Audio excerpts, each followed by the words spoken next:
حسین ہے نواسہ پیمبر، حسین میرے پیر علی کا بسر، حسین فاطمہ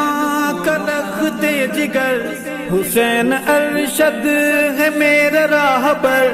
حسین ارشد ہے میرا راہبر، سچائی کو مان بن انجان، حسین کو بھی مان تو حسین کی بھی مان۔ دوش نبی کے شاہ سواروں کی بات کر، دوش نبی کے شاہ سواروں کی بات کر، کونوں مکاں کے راج دلاروں کی بات کر، جن کے لیے ہیں کوثر و تسنیم معجزن، ان تشنہ گام بادہ گساروں کی بات کر، خلد بری ہے جن کے تقدس کی سیرگاہ، خلد بری ہے جن کے تقدس کی سیرگاہ، ان خون میں غرق غرق نگاروں کی بات کر، کلیوں پہ کیا گزر گئی پھولوں کو کیا ہوا ہے، کلیوں پہ کیا گزر گئی پھولوں کو کیا ہوا ہے، گلزار فاطمہ کی بہاروں کی بات کر، شمر لعیں کا ذکر نہ کر میرے سامنے، شیر خدا کے مرگ شعاروں کی بات کر۔ سامعین و ناظرین، محرم الحرام کا یہ ماہ مقدس ہے۔ اس مہینے کو ایک نسبت نواسہ رسول، جگر گوشہ بطول سیدنا حضرت حسین ابن علی رضی اللہ تعالیٰ عنہ سے ہے۔ حضرت حسین رضی اللہ تعالیٰ عنہ عظیم المرتبت صحابی رسول اور نواسہ رسول ہیں۔ حضرت حسین رضی اللہ تعالیٰ عنہ کی ولادت بسعادت 5 شعبان المعظم 4 ہجری مدینہ منورہ قبیلہ بنو ہاشم میں حضرت علی رضی اللہ تعالیٰ عنہ کے گھر میں ہوئی۔ آپ سرور کونین ساقی کوثر محمد مصطفیٰ صلی اللہ علیہ وسلم کے نواسے حضرت علی اور حضرت فاطمہ الزہرا کے بیٹے ہیں، اور حضرت حسن رضی اللہ تعالیٰ عنہ کے چھوٹے بھائی ہیں۔ آپ جب پیدا ہوئے تو نبی کریم صلی اللہ علیہ وسلم نے خود کان میں آذان دی، اقامت کی، اور اپنے ہاتھوں سے آپ کے منہ میں گھٹی ڈالی، اور 7ویں دن عقیقہ کیا گیا اور بالوں کے برابر چاندی صدقہ کی گئی۔ آپ کی شان میں اللہ کے محبوب صلی اللہ علیہ وسلم نے کئی احادیث مبارکہ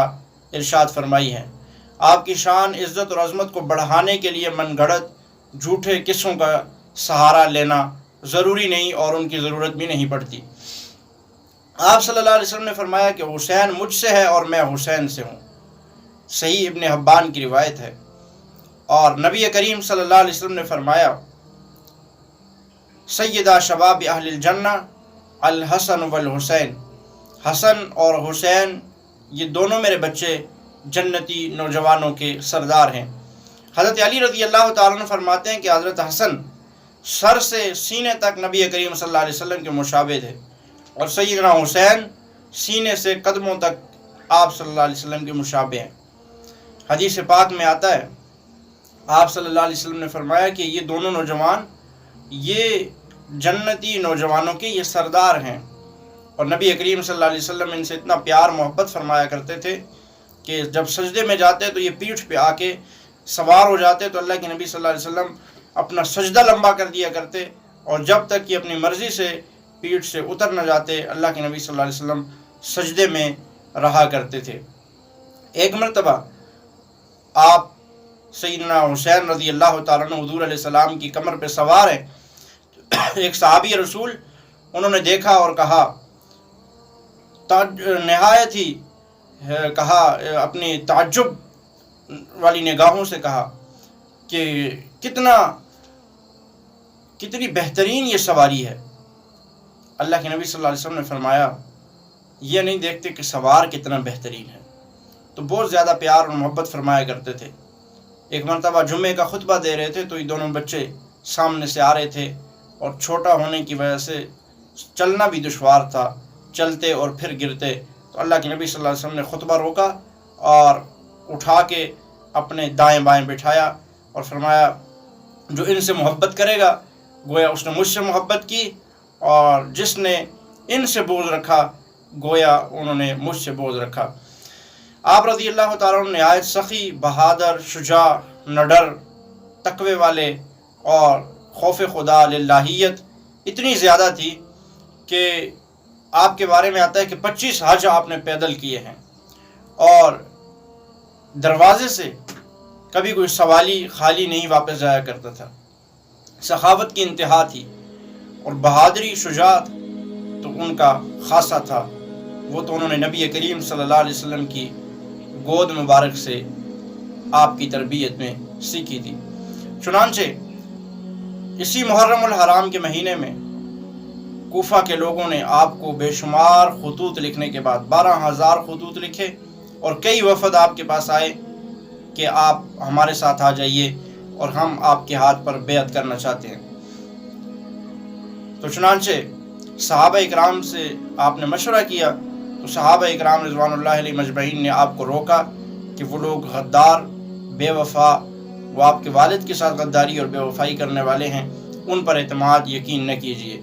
लेकिन 12,000 खतूत और ये सारा कुछ होने के बावजूद और उनके यकीन दहानी करवाने के साथ इन्होंने कूफा का सामान सफ़र बांधा। रास्ते में पहुँचे तो ख़बर मिली कि जिस कासिद को अपने से पहले भेजा था मुस्लिम बिन अकील को, जिन्होंने ये ख़बर दी थी कि यहाँ के हालात बिल्कुल दुरुस्त हैं, बाद में उनको वहाँ शहीद कर दिया गया है। अब चूँकि ख़बर तो यहाँ पहुँची और इन्होंने इरादा किया हज़रत हुसैन रज़ी अल्लाह तआला अन्हु के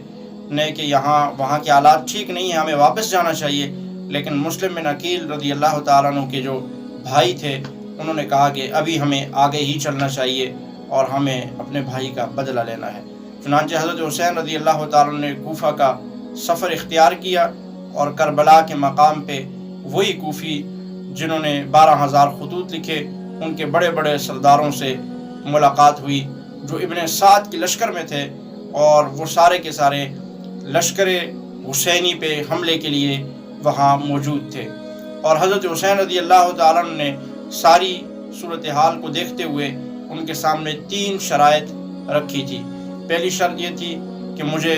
मदीना वापस जाने दिया जाए, उन्होंने इनकार किया। तो फिर फरमाया अगर यूँ नहीं किया जाता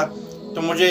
जहाँ इस्लामी सरहदात हैं, जहाँ इस्लाम और कुफर की लड़ाई हो रही है, मुझे वहाँ भेज दिया जाए, मैं जाके काफिरों के साथ लड़ाई करते हुए शहीद होना चाहता हूँ। अगर ये भी नहीं और ये भी ना मानी गई तो कहा मुझे यजीद के सामने लेके जाओ, उससे मिलवाओ, मैं और वो आपस में खूब निमट लेंगे। लेकिन ये तीनों बातें न मानी गई चूँकि उन्होंने 12,000 खतूत लिख के जो खुद बुलाया था और फिर धोखा और फ्रॉड और दगाबाजी की। उन्हें ये मालूम था कि अगर यजीद के साथ मिलने दिया तो ये 12,000 खतूत और ये हमारे वफद ये सारे उस पर आश्कारा हो जाएंगे और फिर हमारी खूब पिटाई होगी। तो चुनांचे उन्होंने किसी एक शर्त पे भी अमल न किया और 10 मुहर्रमुल हराम को खाक और खून में इस हुसैनी लश्कर को और उनकी आल और औलाद को वहाँ पे शहीद कर दिया गया। और दीगर सहाबा वहाँ मौजूद नहीं थे। उसकी वजह भी यही थी कि हज़रत हुसैन रज़ी अल्लाह तआला अन्हु उनसे बैअत लेने गए थे। लड़ाई का इरादा ये इस किस्म का कोई मामला नहीं था, क्योंकि वहाँ के लोगों ने ये उनको यकीन दहानी करवाई कि आप यहाँ पे आएँ तो हम आपके हाथों पे बैअत करके आपकी बैअत को इख्तियार कर लेंगे। और वाक़या करबला में 90% झूठे वाक़यात, मनगढ़ंत रिवायात को बयान किया जाता है जो बिल्कुल सरासर गलत हैं। इस पर बहुत बड़ी तहकीक की ज़रूरत है। और करबला के मुताल्लिक़ और वाक़या करबला के मुताल्लिक़ जो सबसे पहले किताब लिखी गई वो वाक़या करबला के 250 साल के बाद लिखी गई और उसके लिखने वाला वाक़दी एक गाली राफ़ज़ी और शिया था जिसने अपनी मर्ज़ी के मुताबिक रिवायात लिखी और जिनको आज हमारे उलमा भी धड़ल्ले के साथ बयान करते हैं। इस पे हमें बहुत ज़्यादा गौर करना होगा और जो हकीकी एक वाक़या करबला है और जो हकीकी तौर पर जो वाक़यात पेश आए हैं उन्हें अवाम के सामने लाना होगा। अल्लाह ताला हमें सैयदना हज़रत हुसैन रज़ी अल्लाह तआला अन्हु के जो एक दर्स है, उनका एक पैगाम है, उसके मुताबिक अपनी ज़िंदगी को